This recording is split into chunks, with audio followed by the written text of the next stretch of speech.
ಇವಾಗಂತೂ ಬಿರಿಯಾನಿ ತಿನ್ನಬೇಕು ಅಂದರೆ 100 ರೂಪಾಯಿ 200 ರೂಪಾಯಿ ಕೊಟ್ಟು ಒಂದು ಪ್ಲೇಟ್ ಬಿರಿಯಾನಿ ತಿನ್ನಬೇಕು. ಅಂಥ ಬಿರಿಯಾನಿನ ನಾವು ಮನೇಲೇ ಕೂಡ ಈಸಿಯಾಗಿ ಮಾಡ್ಕೋಬೋದು. ದೊನೆ ಬಿರಿಯಾನಿ ಅಂತಲೇ ಹೇಳ್ಬೋದು. ತುಂಬ ಚೆನ್ನಾಗಿರುತ್ತೆ, ಹೋಟ್ಲುಗಿಂತ ಬೆಸ್ಟಾಗಿರುತ್ತೆ ಅಂತಲೇ ಹೇಳ್ಬೋದು. ಅನ್ನ ಹಾಗೆ ಚಿಕನ್ ಎಲ್ಲನೂ ಕೂಡ ಸೇಮ್ ಅಲ್ಲಿ ಯಾವ ಥರ ಇರುತ್ತೆ ಅದೇ ಥರ ನಾವು ಕೂಡ ಮಾಡ್ಕೋಬೋದು. Hi friends, welcome back to my channel. ಇವತ್ತಿನ ರೆಸಿಪಿ ಚಿಕನ್ ಬಿರಿಯಾನಿ ಹೇಗೆ ಮಾಡೋದು ಅಂತ ಹೇಳಿ ನೋಡ್ಕೊಳ್ಳೋಣ ಬನ್ನಿ. ಮೊದಲನೇದಾಗಿ ನಾನಿಲ್ಲಿ ಒಂದು ಅರ್ಧ kg ಆಗಷ್ಟು ಚಿಕನ್ನ ತೊಳೆದು ಚೆನ್ನಾಗಿ ಎತ್ತಿಟ್ಕೊಂಡಿದ್ದೀನಿ. ನಂತರ ಇದಕ್ಕೆ ಮಸಾಲೆ ರುಬ್ಕೊಳ್ಳೋದಕ್ಕೆ ಸೋಂಪು, 2 ಏಲಕ್ಕಿಕಾಯಿ, ಮೆಣಸು, ಚಕ್ಕೆ, ಲವಂಗ ಇಷ್ಟು ತೊಗೊಂಡಿದ್ದೀನಿ. ನಂತರ ಈರುಳ್ಳಿ, ಶುಂಠಿ, ಬೆಳ್ಳುಳ್ಳಿ, ಮೇಯ್ನ್ ಇದಕ್ಕೆ ಮೆಂತ್ಯ ಸೊಪ್ಪು, ಕೊತ್ತಂಬರಿ ಸೊಪ್ಪು ಹಾಗೆ ಪುದೀನ ಸೊಪ್ಪು, ಈ 3 ಸೊಪ್ಪು ಹಾಗೆ ಹಸಿಮೆಣಸಿಗೆ ಹಾಕೋದ್ರಿಂದ ಗ್ರೀನ್ ಕಲರ್ ಆಗಿ ಜೊನ್ನೆ ಬಿರಿಯಾನಿ ಅಥವಾ ದೊನ್ನೆ ಬಿರಿಯಾನಿ ರೆಡಿ ಆಗುತ್ತೆ ಅಂತಲೇ ಹೇಳ್ಬೋದು. ಇವಾಗ ನಾನು ಏನು ತೋರಿಸ್ದೆ ಆ ಇಂಗ್ರೀಡಿಯೆಂಟ್ಸ್ನೆಲ್ಲನೂ ಕೂಡ ಸ್ವಲ್ಪ ಎಣ್ಣೆನ ಹಾಕ್ಕೊಂಡು ಫ್ರೈ ಮಾಡ್ಕೋಬೇಕಾಗತ್ತೆ. ಹಾಗಾಗಿ ಒಂದು ಕುಕ್ಕರ್ನ ಬಿಸಿಗಿಟ್ಟು, ಕುಕ್ಕರ್ ಬಿಸಿ ಆದಮೇಲೆ ಸ್ವಲ್ಪ ಎಣ್ಣೆ ಸೇರಿಸ್ಕೊಂಡು ಅದಕ್ಕೆ ಫಸ್ಟು ಶುಂಠಿ ಬೆಳ್ಳುಳ್ಳಿನ ಸೇರಿಸ್ಕೊಂಡು ಸ್ವಲ್ಪ ಹುರ್ಕೋತಾ ಇದ್ದೀನಿ. ಬೆಳ್ಳುಳ್ಳಿ ಸ್ವಲ್ಪ ಹುರಿದ ನಂತರ ಹಸಿಮೆಣಸಿನ್ಕಾಯಿ ಖಾರಕ್ಕೆ ಅನುಗುಣವಾಗಿ ನಾನಿಲ್ಲಿ ಅರ್ಧ kg ಚಿಕನ್ನ ತೊಗೊಂಡಿದ್ದೀನಿ, 2 ಗ್ಲಾಸ್ ಅಕ್ಕಿನ ಸೇರಿಸ್ತಾ ಇದ್ದೀನಿ. ಹಾಗಾಗಿ ನಾನು ಇಷ್ಟು ಇಂಗ್ರೀಡಿಯೆಂಟ್ಸ್ನ ತೊಗೊಂಡಿದ್ದೀನಿ, ನೋಡ್ಕೊಂಡು ಸೇರಿಸ್ಕೊಳ್ಳಿ ನೀವು. ಹಸಿಮೆಣಸಿನ್ಕಾಯಿ ಸ್ವಲ್ಪ ಹುರಿದ್ಮೇಲೆ ಮೆಂತ್ಯ ಸೊಪ್ಪನ್ನ ಹಾಕ್ಕೊಂಡು ಚೆನ್ನಾಗಿ ಫ್ರೈ ಮಾಡ್ಕೋಬೇಕು. ಸ್ವಲ್ಪ ಕಹಿ ಅಂಶ ಎಲ್ಲ ಎಣ್ಣೆ ಒಳಗೆ ಹುರಿಯೋದ್ರಿಂದ ಕಹಿ ಅಂಶ ಕಡಿಮೆ ಆಗುತ್ತೆ. ಹಾಗಾಗಿ ನಂತರ ಇದಕ್ಕೆ ಪುದೀನ ಸೊಪ್ಪು ಕೂಡ ಸೇರಿಸ್ಕೊಂಡು ಚೆನ್ನಾಗಿ ಮಿಕ್ಸ್ ಮಾಡಿ, ಒಂದು ಇಡೀ ಆಗಷ್ಟು ಕೊತ್ತಂಬರಿ ಸೊಪ್ಪು, ಆದಷ್ಟು ಕೊತ್ತಂಬರಿ, ಪುದೀನ, ಮೆಂತ್ಯ ಸ್ವಲ್ಪ ಜಾಸ್ತಿ ಹಾಕ್ಕೊಂಡ್ರೆ ಚೆನ್ನಾಗಿ ಬರುತ್ತೆ. ಕೊತ್ತಂಬರಿನೂ ಕೂಡ ಸೇರಿಸಿ ಚೆನ್ನಾಗಿ ಒಂದು ಸಲ ಮಿಕ್ಸ್ ಮಾಡ್ಕೊಂಡು ಸ್ವಲ್ಪ ಬಾಡಿದ ನಂತರ ಏನು ಸ್ಪೈಸಸ್ಗಳನ್ನ ತೊಗೊಂಡಿದ್ವಲ್ಲ, ಚಕ್ಕೆ, ಲವಂಗ, ಸೋಂಪು ಹಾಗೆ ಕಾಳು ಮೆಣಸು ಎಲ್ಲನೂ ಕೂಡ ಏಲಕ್ಕಿಕಾಯಿ ಇದಿಷ್ಟೂ ಹಾಕ್ಕೊಂಡು ಸ್ವಲ್ಪ ತಣ್ಣಗಾದಮೇಲೆ ಮಿಕ್ಸಿ ಜಾರ್ಗೆ ಸೇರಿಸ್ಕೊತಾ ಇದ್ದೀನಿ. ಮಿಕ್ಸಿ ಜಾರ್ ಸೇರಿಸ್ಕೊಂಡಿದ ನಂತರ ಇದಕ್ಕೆ ಒಂದು ದೊಡ್ಡ ಟೇಬಲ್ ಸ್ಪೂನ್ ಆಗಷ್ಟು ಧನಿಯಾ ಪುಡಿನ ಸೇರಿಸ್ಕೊಂಡಿದ್ದೀನಿ. ಧನಿಯಾ ಪುಡಿ, ನೀರು ಇದಿಷ್ಟನ್ನು ಹಾಕ್ಕೊಂಡು ಚೆನ್ನಾಗಿ ಗ್ರೈಂಡ್ ಮಾಡ್ಕೋಬೇಕಾಗತ್ತೆ. ನೈಸಿಗೆ ಪೇಸ್ಟ್ ಮಾಡ್ಕೋಬೇಕು. ನೋಡ್ಬೋದು ಕಲರು ಗ್ರೀನಾಗಿ ಯಾವ ಥರ ಬಂದಿದೆ ಅಂತ.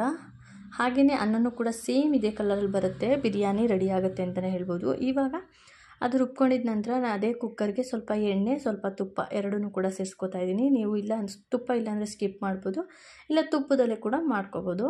ಎಣ್ಣೆ ತುಪ್ಪ ಎಲ್ಲ ಕಾದ್ಮೇಲೆ ಒಂದು 2 ಈರುಳ್ಳಿನ ಉದ್ದುದ್ದಕ್ಕೆ ಕಟ್ ಮಾಡಿ ಎತ್ತಿಟ್ಕೊಂಡಿದ್ದೆ, ಅದನ್ನು ಕೂಡ ಸೇರಿಸ್ಕೊಂಡು ಈರುಳ್ಳಿ ಸ್ವಲ್ಪ ಟ್ರಾನ್ಸ್ಪರೆಂಟ್ ಆಗಬೇಕು ಅಲ್ಲಿವರೆಗೂ ಚೆನ್ನಾಗಿ ಎಣ್ಣೆಲಿ ಹುರ್ಕೋಬೇಕಾಗುತ್ತೆ. ನೋಡ್ಬೋದು ಈರುಳ್ಳಿ ಕಲರ್ ಚೇಂಜ್ ಆಗಿದೆ. ಇವಾಗ ಇದಕ್ಕೆ 1 ಟೊಮೊಟೊನ ಈ ಥರ ಕಟ್ ಮಾಡಿ ಸೇರಿಸ್ಕೊತಾ ಇದ್ದೀನಿ. ಟೊಮೊಟೊ ಜಾಸ್ತಿ ಹಾಕೋ ಅವಶ್ಯಕತೆ ಇಲ್ಲ, ಯಾಕಂದರೆ ಮೊಸರು ಹಾಗೆ ನಿಂಬೆಹಣ್ಣು ರಸನೂ ಕೂಡ ಸೇರಿಸ್ಕೊತೀವಿ. ಹಾಗಾಗಿ ಇವಾಗ ಟೊಮೊಟೊ ಸ್ವಲ್ಪ ಫ್ರೈ ಮಾಡಿಕೊಂಡು ಚಿಕನ್ ತೊಗೊಂಡಿದ್ವಲ್ಲ, ನೀರನ್ನೆಲ್ಲ ಶೋಧಿಸ್ಕೊಂಡು ಎತ್ತಿಟ್ಕೊಂಡಿದ್ದೆ, ಆ ಚಿಕನ್ನು ಕೂಡ ಸೇರಿಸ್ಕೊಂಡು ಚೆನ್ನಾಗಿ ಚಿಕನ್ನು ಎಣ್ಣೆ ಒಳಗಡೆ ಬೇಯಬೇಕು. ಹಾಗೆ ನೀರಿನ ಅಂಶ ಬಿಡಬೇಕು, ಹಸಿ ಸ್ಮೆಲ್ ಕೂಡ ಹೋಗಬೇಕು. ಅಲ್ಲಿವರೆಗೂ ನಾವು ಚಿಕನ್ ಯಾವುದೇ ರೆಸಿಪಿ ಮಾಡಿದ್ರೂ ಹಸಿ ಸ್ಮೆಲ್ ಹೋಗೋವರೆಗೂ ಫ್ರೈ ಮಾಡ್ಕೋಬೇಕಾಗತ್ತೆ.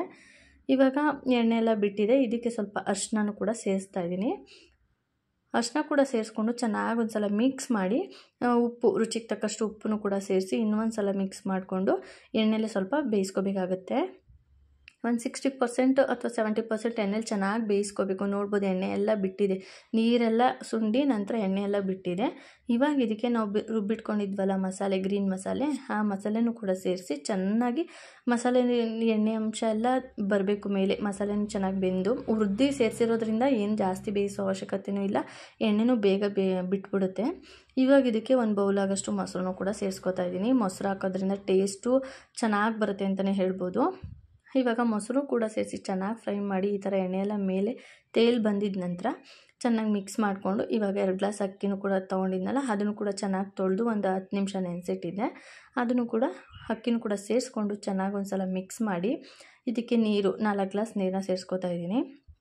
ನೀವು ಬಾಸುಮತಿ ಹಾಕಿದ್ರೆ ನೀವು 2 ಗ್ಲಾಸ್ ಅಕ್ಕಿಗೆ 3 ಗ್ಲಾಸ್ ನೀರನ್ನ ಸೇರಿಸ್ಕೋಬೇಕಾಗುತ್ತೆ. ಒಂದು ಅರ್ಧ ಗಂಟೆ ಅಥವಾ ಒಂದು 15ರಿಂದ 20 ನಿಮಿಷನಾದರೂ ನಾವು ಬಾಸುಮತಿ ಅಕ್ಕಿನ ನೆನೆಸ್ಕೊಂಡು ಇಟ್ಕೊಂಡ್ರೆ ಒಂದು ಸ್ವಲ್ಪ ನೀರನ್ನ ಸೇರಿಸ್ಕೊಂಡು ನಾವು ಕುಕ್ ಮಾಡ್ಕೋಬೇಕಾಗುತ್ತೆ. ಇವಾಗ ನೋಡ್ಬೋದು ನೀರನ್ನು ಕೂಡ ಸೇರಿಸಿ ರುಚಿಯೆಲ್ಲ ನೋಡಿ ಉಪ್ಪು ಖಾರ ಎಲ್ಲ ಚೆಕ್ ಮಾಡಿಕೊಂಡು ಈ ಥರ ಕುದಿಬೇಕಾದಾಗ ಲಿಡ್ ಕ್ಲೋಸ್ ಮಾಡಿ 2 ವಿಷಲ್ ತೊಗೋಬೇಕಾಗತ್ತೆ. ವಿಷಲ್ ಕೂಡ ಬಂದು ತಣ್ಣಗೂ ಕೂಡ ಆಗಿದೆ. ಇವಾಗ ಲಿಡ್ ಓಪನ್ ಮಾಡಿ ತೋರಿಸ್ತಾ ಇದ್ದೀನಿ. ನೋಡ್ಬೋದು, ನೋಡ್ತಿದ್ರೇ ಎಷ್ಟು ಚೆನ್ನಾಗಿ ಕಾಣಿಸುತ್ತೆ. ರುಚಿನೂ ಕೂಡ ಅದ್ಭುತವಾಗಿತ್ತು, ಟೇಸ್ಟ್ ಮಸ್ತಾಗಿರುತ್ತೆ. ಮೇಲೆ ಸ್ವಲ್ಪ ಸೊಪ್ಪೆಲ್ಲ ಹಾಕಿದ್ವಲ್ಲ, ಹಾಗಾಗಿ ಮೇಲ್ಗಡೆ ಮಸಾಲೆ ಥರ ಕಾಣಿಸುತ್ತೆ. ಬಟ್ ಚೆನ್ನಾಗಿ ಮಿಕ್ಸ್ ಮಾಡ್ಕೊಂಡು ಸರ್ವ್ ಮಾಡಿಕೊಂಡ್ರೆ ಟೇಸ್ಟ್ ಅಂತೂ ಸೂಪರಾಗಿರುತ್ತೆ ಅಂತಲೇ ಹೇಳ್ಬೋದು. ನಾನು ಕೂಡ ಚೆನ್ನಾಗಿ ಮಿಕ್ಸ್ ಮಾಡಿ ಸರ್ವ್ ಕೂಡ ಮಾಡ್ತಾಯಿದ್ದೀನಿ. ಒಂದು ಸಲ ಟ್ರೈ ಮಾಡಿ, ಹಾಗೆ ಹೇಗೆ ಬಂತು ಅಂತ ಹೇಳಿ ನನಗೆ ಕಮೆಂಟ್ ಸೆಕ್ಷನಲ್ಲಿ ಕಮೆಂಟ್ ಮಾಡಿ. ರುಚಿ ಮಾತ್ರ ಅದ್ಭುತವಾಗಿರುತ್ತೆ ಅಂತಲೇ ಹೇಳ್ತೀನಿ. ಥ್ಯಾಂಕ್ ಯು ಸೋ ಮಚ್ ಈ ವಿಡಿಯೋನ ಕೊನೆಯವರೆಗೂ ನೋಡಿದ್ದಕ್ಕೆ.